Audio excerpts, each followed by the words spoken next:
Gulf దేశాల్లో యుద్ధం జరుగుతున్న వేళ ఇప్పటికే గ్యాస్ కొరత వస్తుందని చెప్పి ప్రధానంగా హైదరాబాద్లో కావచ్చు ఎక్కడ చూసినా గ్యాస్ పరిస్థితి మనం చూస్తున్నాం. ప్రస్తుతం మనం సిద్దిపేట జిల్లా కేంద్రంలోని అక్షయ రెస్టారెంట్లో ప్రస్తుతం మనం ఉన్నాం. ఎందుకంటే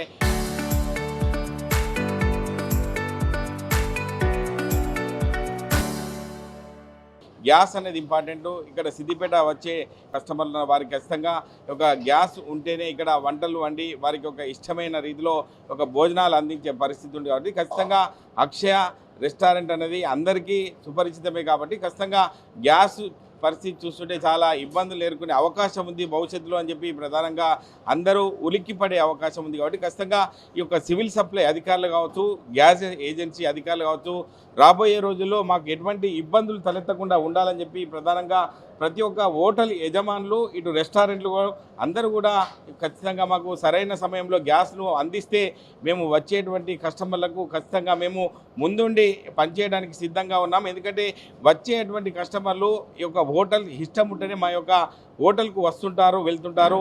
మేము ఇచ్చే ఫుడ్ కావచ్చు, క్వాంటిటీ విషయంలో కావచ్చు, అన్ని విషయాల్లో కూడా మాకు ముందుండి పనిచేయడానికి సిద్ధంగా ఉన్నాం. అంటే వివిధ గల్ఫ్ దేశాల్లో చూస్తున్న పరిస్థితిని బట్టి చూసుకున్నట్టయితే గ్యాస్ కొరత ఉందని చెప్పి ఇప్పటికే బెంబలెత్తే ప్రయత్నం ఉంది. కాబట్టి ఖచ్చితంగా దీనికి సంబంధించి రాష్ట్ర ప్రభుత్వం ఇప్పటికైనా స్పందించి గ్యాస్ కొరత ఉండే విధంగా ఉండకుండా చూడాలని చెప్పి ప్రధానంగా ప్రతి ఒక్క ఓనర్ కోరుకుంటున్న పరిస్థితి. మనము సిద్దిపేటలో ఉన్నటువంటి అక్షయ రెస్టారెంట్ ఓనర్ దుర్గరాజు కూడా ప్రస్తుతం మనతో ఉన్నారు.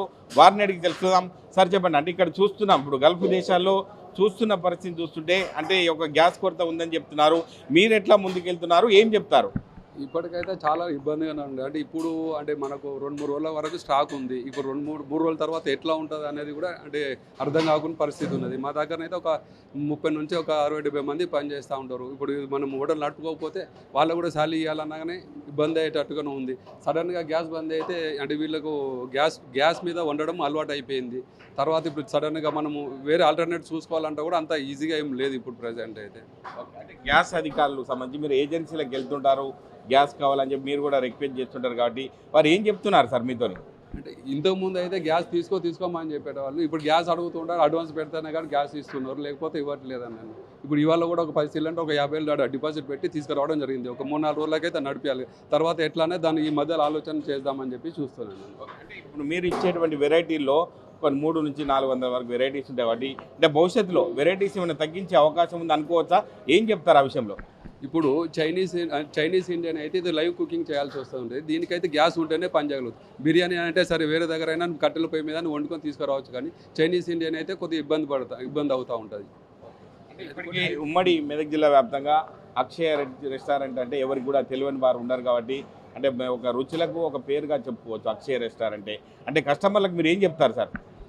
ఇప్పుడు అంటే రెస్టారెంట్స్కి అయితే ఇప్పుడు మన దగ్గర హోటల్స్లో మా హోటల్స్ మీద డిపెండ్ అయ్యే స్టాఫ్ చాలామంది ఉంటారు. వాళ్ళకి ఇబ్బంది కాదు, మాకు ఇబ్బంది కాకుండా ఉండాలంటే జర మాకు కొద్దిగా అంటే గ్యాస్ అవైలబిలిటీ తీసుకొస్తే మంచిగా ఉండాలని కోరుకుంటున్నా గవర్నమెంట్. సుమారుగా మీ రెస్టారెంట్లో పనిచేసేటువంటి కార్మికులు ఎంతమంది ఉంటారు? వారికి కూడా ఇబ్బందులు తలెత్తే అవకాశం ఉంది. ఎందుకంటే ప్రతి ఒక్కరికి కూడా జీతాలు ఇవ్వాల్సి ఉంటుంది. కాబట్టి వారి విషయంలో ఏం చెప్తారు సార్? ఎట్లా అంటే బిజినెస్ నడవకుంటే వాళ్ళకైతే జీతాలు ఇవ్వాలంటే కష్టం అవుతుంది. ఈ రోజు అంటే మనము అంటే ఇది పని చేస్తానగానే అంటే ఇక ఇట్లా తినే రకంగానే ఉంటుంది అన్నట్టు. మనం గ్యాస్ లేకపోతే అంటే మన బిజినెస్ సరిగా నడవకపోతే వీళ్ళు పేమెంట్ చేయాలంటే కూడా కష్టంగా ఉంటుంది. అంటే ముందస్తుగా మీరు ప్రిపేర్ అయ్యి కొంచెం గ్యాస్ తీసుకొచ్చి పెట్టుకున్నారని చెప్పి మీరే చెప్తున్నారు. అంటే ఇది ఎన్ని రోజులు మీకు సరిపడే గ్యాస్ తెచ్చుకున్నారు? అంటే ఉన్నటువంటి సివిల్ సప్లై అధికారులు కావచ్చు, సంబంధించిన గ్యాస్ ఏజెన్సీలకు ఏం రిక్వెస్ట్ చేస్తారు, ఏం చెప్తారు?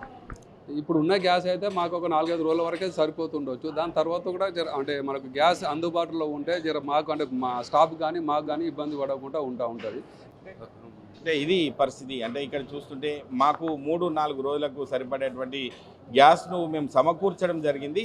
అంటే రాబోయే రోజుల్లో ఎటువంటి ఇబ్బందులు తలెత్తే అవకాశం ఉంది. ఖచ్చితంగా సివిల్ సప్లై అధికారులు కావచ్చు, గ్యాస్ ఏజెన్సీలకు సంబంధించిన వారు కూడా మాకు సరైన సమయంలో గ్యాస్ను మాకు ప్రొవైడ్ చేస్తే ఖచ్చితంగా వచ్చేటువంటి కస్టమర్లకు ఎటువంటి ఇబ్బందులు తలెత్తకుండా ఉంటుంది. అదేవిధంగా మా యొక్క హోటల్స్లో పనిచేసే కార్మికులకు కూడా ఇబ్బందులు జరిగే అవకాశం ఉంది. ఎందుకంటే వీళ్ళకు జీతాలు ఇవ్వాలంటే ఖచ్చితంగా హోటల్ రన్ అవుతేనే మాకు జీతాలు ఇవ్వాల్సి ఉంటుంది. కాబట్టి ఖచ్చితంగా భవిష్యత్తులో మాకు ఎటువంటి ఇబ్బందులు తలెత్తకుండా చూడాలి. వచ్చేటువంటి సిద్దిపేట నుంచి వచ్చేటువంటి నలుమూల నుండి వచ్చే వినియోగదారులకు ఎటువంటి ఇబ్బందులు కలగకుండా చూడాలని చెప్పి ప్రధానంగా అక్షయ ఓనర్ గవర్నర్ దుర్గరాజు కూడా చెప్తున్న పరిస్థితి ఉంది. కెమెరామెన్ ఎల్లోర్తో మహేష్, ఆర్టీవీ, సిద్దిపేట జిల్లా. Local to global news at your fingertips. మీ చేతిలో ఒక ఆయుధం. డౌన్లోడ్ రా TV app. Media legend Ravi Prakash is back.